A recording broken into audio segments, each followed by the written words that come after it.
নমস্কাৰ স্বাগতম জনাইছো আপুনি চাই আছে সিটি 18 ষ্টুডিঅত মই জয়ন্ত মাধৱ গোস্বামী আৰু আৰম্ভণিতে আজি দিনটোৰ গুৰুত্বপূৰ্ণ খবৰ চিকিৎসক দেবেন দত্তৰ হত্যাকাৰীক ফাঁসিৰ নিৰ্দেশ এজনক ফাঁসি আৰু 24 জনক যাৱজ্জীৱন কাৰাদণ্ড আদালতৰ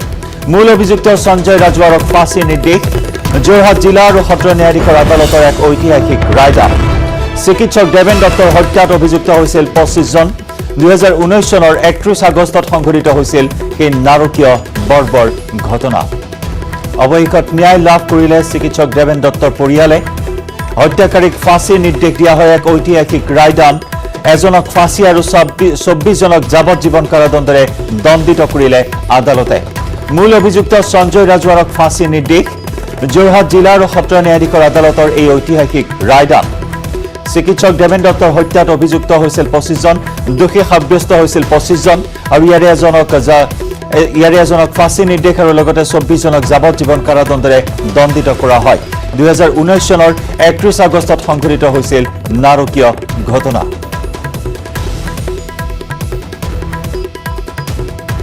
ডাক্তৰ দেবেন দত্তৰ যি হত্যাকাণ্ডৰ সংঘটিত হৈছিল আৰু সেই সম্পৰ্কত যি গোচৰ যোৰহাটৰ মাননীয়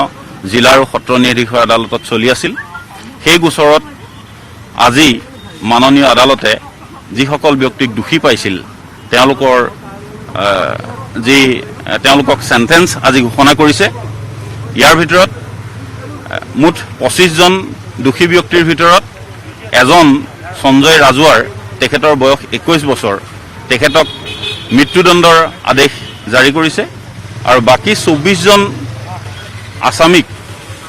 যাৱজ্জীৱন কাৰাদণ্ডৰ নিৰ্দেশ দিছে মাননীয় আদালতে লগতে প্ৰত্যেকজন অভিযুক্তকে 1000 টকাকৈ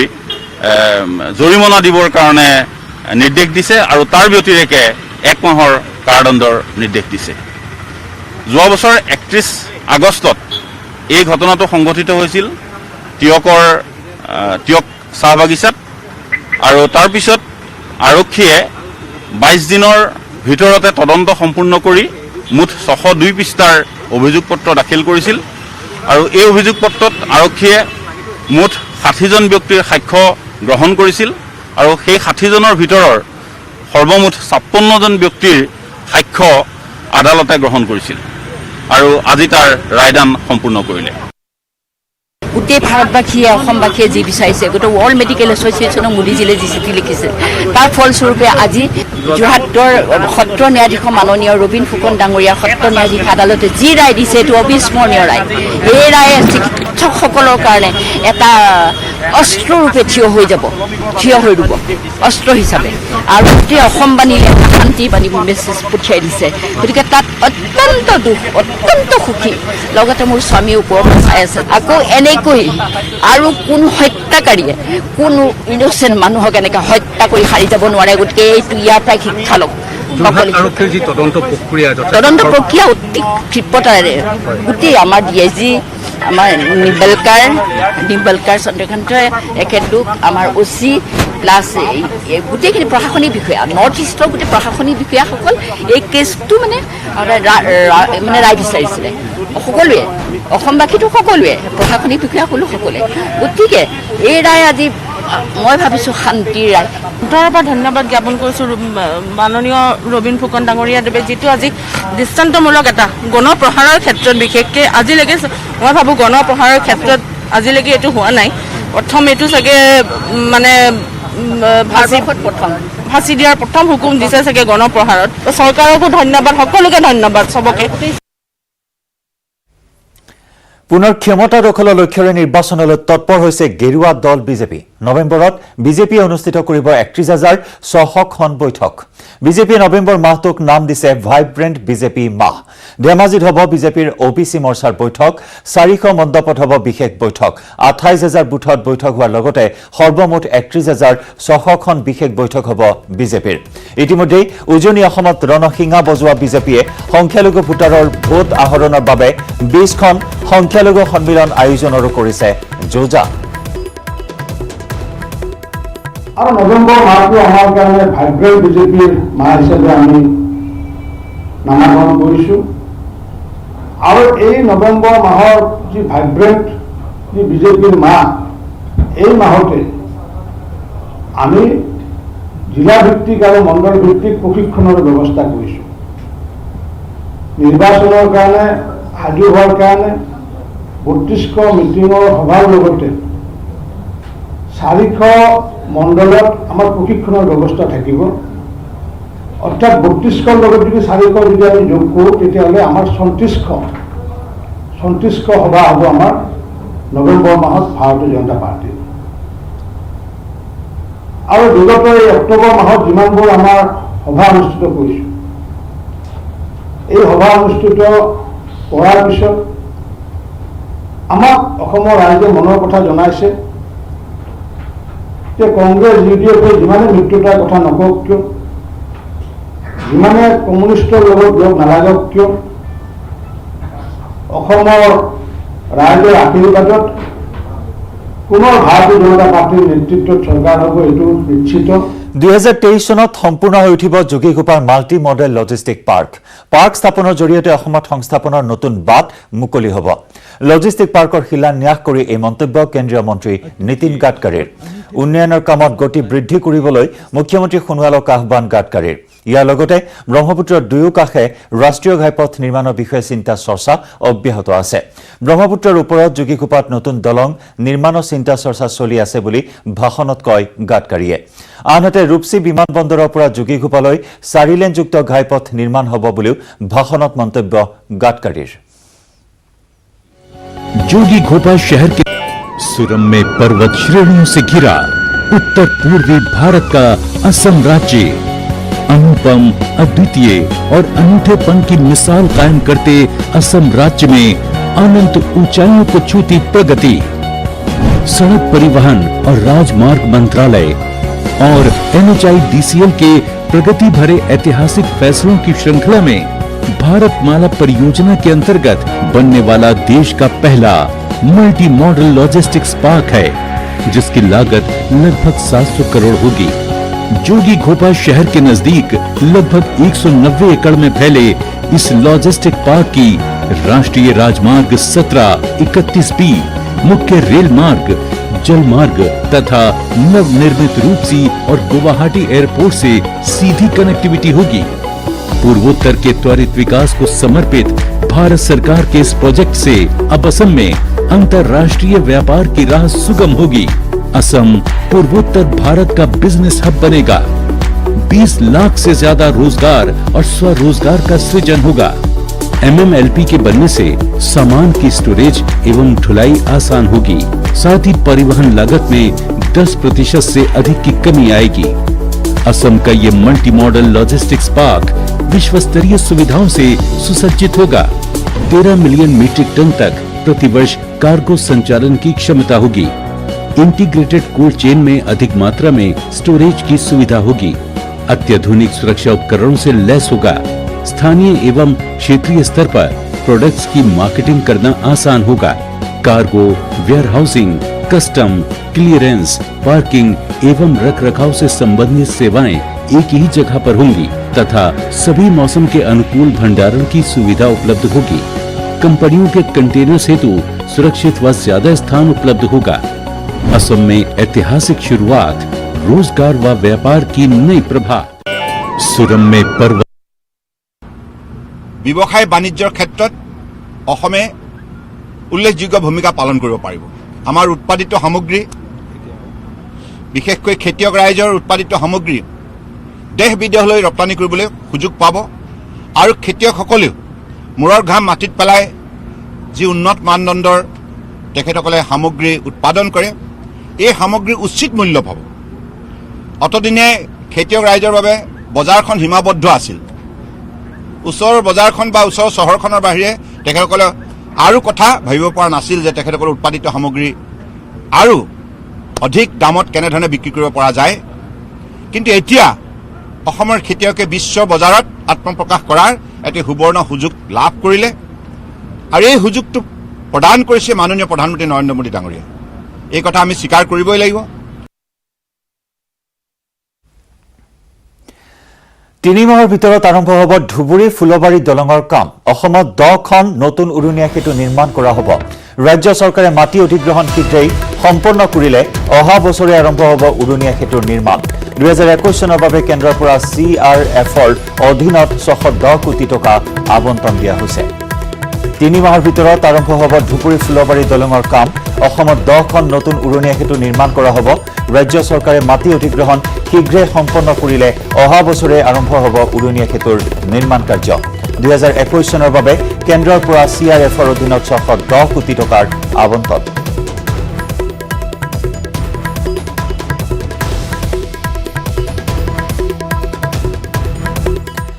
অসম আৰক্ষীৰ নাক কটা কৰিমগঞ্জৰ প্ৰাক্তন অধীক্ষক কুমাৰ সঞ্জিত কৃষ্ণক CIDৰ জেৰা দুই দালাল ৰুবুল হাজৰিকা আৰু সৰোজ শৰ্মাৰ সৈতে মুখামুখিকৈ চলোৱা জেৰাত কি ক'লে একালৰ মহাপ্ৰতাপী আৰক্ষী বিষয়া কুমাৰ সঞ্জিত কৃষ্ণই চাওঁ আহক আমাৰ এই বিশেষ ৰিপৰ্ট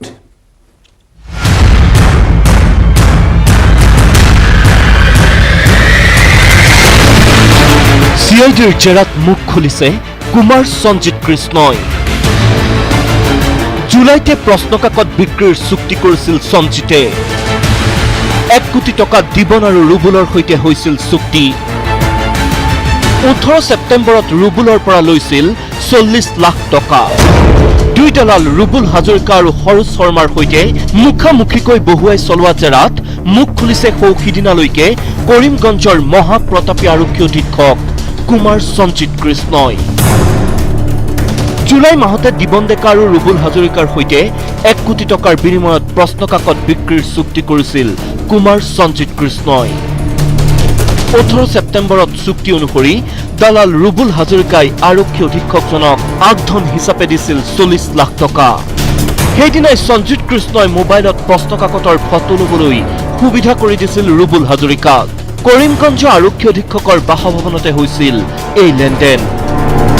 SI পদৰ লিখিত পৰীক্ষা সম্পন্ন হোৱাৰ পাছতে দুটা কিস্তিত 40 লাখ টকা সঞ্জিত কৃষ্ণক আদায় দিয়াৰ কথা আছিল দালালৰ দলে কিন্তু তাৰ পূৰ্বে ফাদিল হল ৰাজ্য কপাই যোৱা কেলেংকাৰী CIDৰ জেৰাত ৰুবুল হাজৰিকা আৰু সৰোজ শৰ্মাৰ মুখত নাম ওলাইছে কৰিমগঞ্জ সীমান্ত শাখাৰ অতিৰিক্ত আৰক্ষী অধীক্ষক প্ৰশান্ত কুমাৰ দত্তৰো দুই দালালৰ স্বীকাৰোক্তিৰ আধাৰতে CIDয়ে শীঘ্ৰেই জেৰা কৰাৰ সম্ভাৱনা আছে প্ৰশান্ত কুমাৰ দত্তক আনফালে এক বিশেষ সূত্ৰৰ মতে 21/2020 নম্বৰ গোচৰত ইতিমধ্যে গ্ৰেপ্তাৰ কৰা 50ৰো অধিক অভিযুক্তৰ দোষ প্ৰমাণ কৰাৰ বাবে CIDয়ে ৰাজসাক্ষী কৰিব প্ৰশান্ত কুমাৰ দত্তক এই প্ৰক্ৰিয়া চলি থকাৰ মাজতে CIDয়ে দিবন এণ্ড কোম্পানীয়ে SI পদৰ শ পৰীক্ষাৰ্থীৰ পৰা সংগ্ৰহ কৰা 50 কোটিৰো অধিক টকা জব্দ কৰিবলৈও অব্যাহত ৰাখিছে অভিযান ইফালে এই পৰ্যন্ত কাৰাৰুদ্ধ সঞ্জিত কৃষ্ণক নিলম্বন নকৰাক লৈও সৃষ্টি হৈছে ব্যাপক ৰহস্যৰ কেমেৰা পাৰ্চন নিতুল কৃষ্ণৰ সৈতে ভাস্কৰ জ্যোতি হাজৰিকাৰ report news 18 Assam north east Durgotsav উপলক্ষে মহানগৰ প্ৰশাসনৰ নিৰ্দেশনা নিশা 10 বজাত বন্ধ হ'ব লাগিব সকলো পূজা মণ্ডপ বন্ধ কৰিব লাগিব সকলো দোকান পোহাৰ কৰোনা ত্ৰাসৰ বাবে নতুন নীতি নিৰ্দেশনা প্ৰশাসনৰ দুৰ্গোৎসৱ উপলক্ষে কামৰূপ মহানগৰ জিলা প্ৰশাসনৰ নতুন নিৰ্দেশনা নিশা 10 বজাত বন্ধ হ'ব লাগিব সকলো পূজা মণ্ডপ বন্ধ কৰিব লাগিব সকলো দোকান পোহাৰ কৰোনা ত্ৰাসৰ বাবে এই নতুন নিৰ্দেশনা জাৰি কৰিছে মহানগৰ জিলা প্ৰশাসনে সামাজিক দূৰত্ব বৰ্তাই ৰাখিবৰ বাবে পূজা পেণ্ডেলসমূহ মুকলিমূৰীয়া হোৱাটো প্ৰয়োজনীয় প্ৰৱেশ প্ৰস্থান দ্বাৰসমূহ সুকীয়াকৈ থাকিব লাগিব সকলো দৰ্শনাৰ্থীয়ে মাস্ক পিন্ধাটো বাধ্যতামূলক প্ৰৱেশ প্ৰস্থান দ্বাৰসমূহত হেণ্ড চেনিটাইজাৰ ৰাখিব লাগিব পূজাৰ প্ৰসাদ কেৱল পেকেট হিচাপে বিতৰণ কৰিব পাৰিব আৰু নিশা 10 বজাৰ লগে লগে পূজা মণ্ডপসমূহ বন্ধ কৰি দিব লাগিব ইয়াত সেইদিনা এটা প্ৰশ্ন উঠিছিলে যে যিখিনি পূজাৰ বিধি যিখিনি ৰাতি কিছুমান পূজা থাকে সেইখিনি চলিব পাৰিব নাই ইয়াত এইটো ক্লিয়াৰ কৰি দিছিলে যে পুৰোহিতে যিখিনি পূজাৰ বিধিৰ ভিতৰত কৰি থাকিব পাৰিব কিন্তু দৰ্শনাৰ্থী বা এনেকৈ ভক্তহে 10 বজাৰ পিছত মানে পেণ্ডেলটো এৰি দিব লাগিব খালী কৰিব লাগিব পূজা উপলক্ষে কোনো ধৰণৰ সাংস্কৃতিক অথবা প্ৰতিযোগিতামূলক অনুষ্ঠান আয়োজন কৰিব পৰা নোৱাৰিব কোনো তো সেইফালৰ পৰা কোনো মানে মেলা বা এনেকুৱা টেম্পৰৰী দোকান এইখিনি হেৰি থাকিব তাৰ বাহিৰেও যিখিনি পাৰ্মানেণ্ট আপোনাৰ ফুড জইণ্টছ থাকে ৰেষ্টুৰেণ্ট থাকে তাতো 9টা বজালৈকেহে বিক্ৰী কৰিব পাৰিব তাকো টেক এৱে হিচাপে তাত বহি কোনো খাদ্য গ্ৰহণ কৰিব নোৱাৰিব অৰ্ডাৰ কৰি লৈ যাব পাৰিব সেইখিনি ইছ্যু আছিলে আৰু এটা ইম্পৰ্টেণ্ট ট্ৰেফিকৰ ফালৰ পৰা এটা ইনষ্ট্ৰাকশ্যন আছিলে যে দুচকীয়া বাহনত পুৰুষ পিলিয়ন ৰাইডিং চীনা এপ নিষিদ্ধ হোৱা ভাৰতৰ পূজাৰ বজাৰত এতিয়া উভৈনদী চীনা সামগ্ৰী আন ঠাইটো বাদেই শোণিতপুৰৰ ঢেকিয়াজুলিৰ দৰে এখন ক্ষুদ্ৰ চহৰৰ প্ৰায় প্ৰতিখন দোকান এতিয়া ভৰি পৰিছে চীনা সামগ্ৰীৰে চাইনাৰ বিৰুদ্ধে ভাৰতৰ ডিজিটেল ষ্ট্ৰাইক ভাৰতত নিষিদ্ধ হ'ল চাইনিজ এপ কিন্তু নিষিদ্ধ নহ'ল চীনা খেলা সামগ্ৰী এয়া ঢেকিয়াজুলিৰ দৃশ্য পূজাৰ প্ৰাক্ষণত চীনত নিৰ্মিত ন খেলনা সামগ্ৰীৰে ভৰিছে বজাৰ পূজাৰ বজাৰত সহজলভ্য হৈ পৰিছে চীনত নিৰ্মিত পুতলা বন্দুককে ধৰি নানান সামগ্ৰী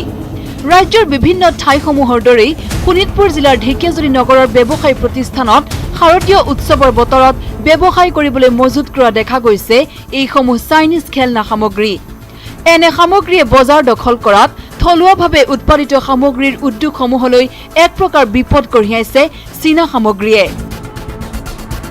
ঢেকিয়াজুলিৰ ব্যৱসায়ীসকলৰ মতে চীনত প্ৰস্তুত হোৱা খেলনা সামগ্ৰী আহিয়েই আছে বজাৰলৈ একাংশ ব্যৱসায়ীৰ মতে এয়া বিগত বৰ্ষত অনা সামগ্ৰী যদিও এইবাৰো কিছু চীনত প্ৰস্তুত হোৱা খেলনা সামগ্ৰী পূজাৰ বাবে আহিছে বজাৰলৈ এবাৰ বেছি কিবা অনা নাই এতিয়া মানে কষ্ট বহুত পৰে না সেইকাৰণে বেছি মাল অনা নাই দুৰ্গা পূজাত চাইনাৰ মাল পূজাত এবাৰ দেখা পোৱা যাবই যাব অলপ বেছি নহয় অলপ চাইনাৰ মাল কি আছে বেছি কিবা নাই এবাৰতো অলপে বন্দুক আনিছোঁ বেছি চাইনা এইটো বন্দুকটো চাইনাৰে আছে আৰু কি আহিছে খেলনা গাড়ী ৰিম'ট কণ্ট্ৰল গাড়ী হেলিকপ্টাৰ এইকেইটাই এফালে দেশৰ জনসাধাৰণক প্ৰধানমন্ত্ৰীগৰাকীয়ে দেশীয়ভাৱে উৎপাদিত সামগ্ৰীক আঁকোৱালি ল'বলৈ আহ্বান জনোৱাৰ সময়ত উৎসৱৰ বতৰত বিদেশী সামগ্ৰীয়ে দখল কৰিছে বজাৰ ঢেকিয়াজুলিৰ পৰা Haren Bhumij news 18 Assam north east চিটি 18ত আমি খবৰৰ ধাৰা অব্যাহত ৰাখিম সময় হৈছে খন্তেক সময়ৰ বাণিজ্যিক বিৰতিৰ বিজেপিৰ বিৰুদ্ধে নিৰ্বাচনত ঐক্যবদ্ধ যুঁজৰ হুংকাৰ দিছে সন্মিলিত বিৰোধীয়ে মঙলবাৰে এক যুটীয়া সংবাদমেলত এই ঘোষণা কৰে ৰিপুন বৰা অজিত কুমাৰ ভূঞা আমিনুল ইছলামে বিজেপি চৰকাৰৰ দিনত ৬,০০০ কোটি টকীয়া কেলেংকাৰী সংঘটিত হোৱাৰ অভিযোগ উত্থাপন কৰে বিৰোধীয়ে এছআই নিযুক্তি কেলেংকাৰীৰ তদন্তত আস্থা নাই বুলি সদৰি কৰি বিজেপি চৰকাৰৰ দিনত হোৱা আটাইকেইটা দুৰ্নীতিৰ ন্যায়িক তদন্তৰ দাবী কৰে দলকেইটাই কা বাতিলৰ দাবীত আন্দোলন চলাই যোৱাৰো হুংকাৰ দিয়ে Congress AIDF CPM, CPML, CPIM আৰু আঞ্চলিক গণ মৰ্চাই ইফালে ৰাষ্ট্ৰীয় নাগৰিকপঞ্জীৰ পৰা ডি ভোটাৰৰ নাম কৰ্তনৰ নিৰ্দেশ দি ৰাজ্যিক সমন্বয়গৰাকীয়ে উচ্চতম ন্যায়ালয়ক অৱমাননা কৰা বুলি অভিযোগ উত্থাপন কৰে কংগ্ৰেছে এই চৰকাৰ এটা দুৰ্নীতিগ্ৰস্ত চৰকাৰ এই চৰকাৰ সম্পূৰ্ণৰূপে এটা ভ্ৰষ্টাচাৰী চৰকাৰ আৰু আমি আটাইকেইটা বিৰোধী দলে এই চৰকাৰৰ এই আটাইবিলাক দুৰ্নীতিৰ আমি উচ্চ পৰ্যায়ৰ আমি ন্যায়িক তদন্ত আমি দাবী কৰিছোঁ আৰু আমি ৰাইজক আমি আহ্বান জনাইছোঁ যে এনেকুৱা দুৰ্নীতিগ্ৰস্ত ভ্ৰষ্টাচাৰী চৰকাৰক ৰাইজে উৎখাত কৰিব লাগে আৰু উৎখাত কৰাৰ সময় 2021 চনৰ বিধানসভা নিৰ্বাচনৰ যোগেদি ৰাইজে উৎখাত কৰিব লাগে আমি তাৰ কাৰণে আহ্বান জনাইছোঁ আৰু আমি যিবোৰ বিষয়ত একেলগে ক'ব পাৰোঁ একেলগে সংগ্ৰাম কৰিব পাৰোঁ সেই বিষয়বোৰক লৈ জাতীয় সমস্যা আৰু আঞ্চলিক সমস্যাক অগ্ৰাধিকাৰ দি এখন কাৰ্যসূচী প্ৰস্তুত কৰিব লাগে আৰু সেই কাৰ্যসূচীৰ ভিত্তিত এক সংগ্ৰাম গঢ়ি তুলি 21 নিৰ্বাচনত বিজেপিক প্ৰত্যাহ্বান জনাব লাগে এতিয়া আপোনালোকে সুখী হ'ব শুনি অল্প হ'ব বুলি ভাবিছোঁ আমি যদি বিজেপিৰ অন্য নীতিবিলাকক আপোনালোকে সমৰ্থন নকৰে কোনোবাই যদি কৰে সেইটো বেলেগ কথা এতিয়া অসমৰ চাৰিওফালে এই কথাবোৰ গম পাই গৈছে সকলোৱে বুজি উঠিছে যে এওঁলোকৰ এইবোৰ ভুৱা প্ৰতিশ্ৰুতি তেওঁলোকে যিবোৰ প্ৰতিশ্ৰুতি দিছিলে বা কাম কৰিম বুলি কৈছিলে তাৰ সম্পূৰ্ণ ওলোটা কাম কৰি আছে আজি আমি দেখিছোঁ অসমৰ সংস্কৃতিটো সম্পূৰ্ণ বিলম্ব কৰাৰ পাছত সেইকাৰণে মই আজি আপোনালোকক জৰিয়তে গোটেই অসমবাসীক এটা অনুৰোধ কৰিব বিচাৰিছোঁ আমি যদি অসমখন বচাব খোজোঁ আমি যদি অসমখন ৰক্ষা কৰিব খোজোঁ আমি যদি অসমৰ সম্প্ৰীতি বচাই ৰাখিব খোজো আৰু ভাৰতৰ ৰাজনীতি বচাই ৰাখিব খোজো তেতিয়াহ'লে আজিৰ যিটো আমি ইয়াত বহিছোঁ, আজি আমি বিজেপি বিৰোধী যি মঞ্চ এটা গ্ৰেণ্ড এলায়েন্সৰ পক্ষে আমি আগবাঢ়িছোঁ আৰু আমাৰ বহুতো আলোচনীস্থলী আছে, নিশ্চয় আমাৰ বৰ লগে সেইখিনি পিছত আপোনালোকৰ যদি তাকো জনাব, আমি আকৌ যৌথভাৱে আপোনালোকক জনাম। কমচে কম আজিৰ দিনত বিজেপিৰ বিৰুদ্ধে তেখেতসকলৰ যি ফেচিষ্ট নেচাৰ তাৰ বিৰুদ্ধে কিন্তু আজি আমি এটা কথা একমত হৈছোঁ যে আমি এই চৰকাৰক ওপৰাব লাগিব, অসম বচাব লাগিব, অসমীয়াৰ অস্তিত্ব বচাব লাগিব। ব্ৰেকিং নিউজ, কৃষক নেতা অখিল গগৈৰ জামিন আবেদনৰ শুনানি গ্ৰহণ। 6 নৱেম্বৰত উচ্চ ন্যায়ালয়ত হ'ব পৰৱৰ্তী শুনানি। ভিডিঅ' কনফাৰেন্সিঙৰ যোগেদি শুনানি গ্ৰহণ। অখিলৰ জামিনৰ সমৰ্থনত 2 ঘণ্টীয়া যুক্তি জ্যেষ্ঠ অধিবক্তাৰ। অখিলৰ হৈ যুক্তি প্ৰদৰ্শন কৰে উচ্চতম ন্যায়ালয়ৰ অধিবক্তা হুজেফা আহমদীয়ে। অখিল গগৈয়ে কাৰ বিৰুদ্ধে কৰা মন্তব্য বাক স্বাধীনতাৰ অধিকাৰত পৰে বুলি যুক্তি হুজেফা আহমদীৰ। উচ্চ ন্যায়ালয়ৰ ন্যায়াধীশ কল্যাণ ৰায় চুৰানা আৰু ন্যায়াধীশ অজিত বৰঠাকুৰৰ খণ্ড বিচাৰপীঠে NIA গোচৰৰ জামিন আবেদনৰ শুনানি গ্ৰহণ কৰে। 6 নৱেম্বৰত পৰৱৰ্তী শুনানিৰ দিন ধাৰ্য কৰা হৈছে। 6 নৱেম্বৰত উচ্চ ন্যায়ালয়ত হ'ব পৰৱৰ্তী শুনানি।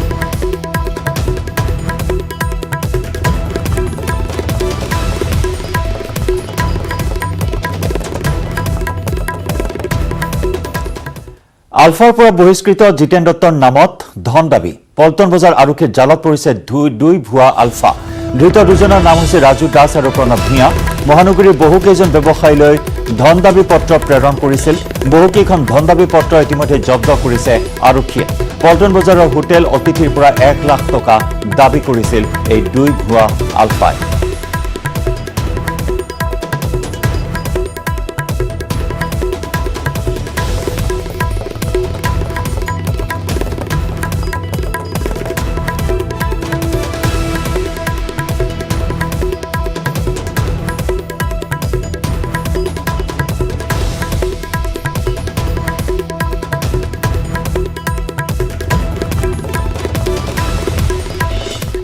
পৰৱৰ্তী অংশলৈ যোৱাৰ পূৰ্বে চিটি 18ত লৈছো আন এটি বাণিজ্যিক বিৰতি। News flush.